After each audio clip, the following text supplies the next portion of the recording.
每個人喺生命中都喺度尋找緊自己嘅人生意義，渴望揾到自己嘅身份方向。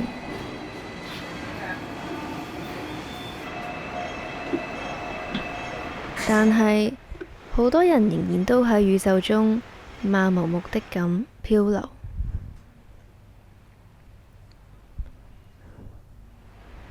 呢一個世界話俾你聽，人生嘅意義係由自己賦予，自己嘅身份都係由自己定義，要跟隨自己嘅內心去做自己認為啱嘅事情。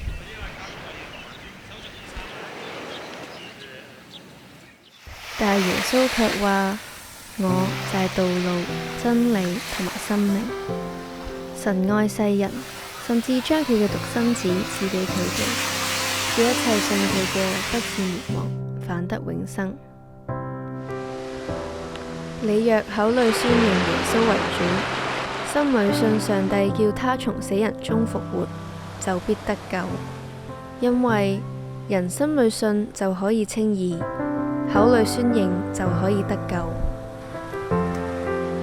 所以如果你願意打開自己嘅內心俾神進入，有尋求佢嘅心，佢一定會俾你揾到佢，因為呢一個係上帝對我哋嘅應許。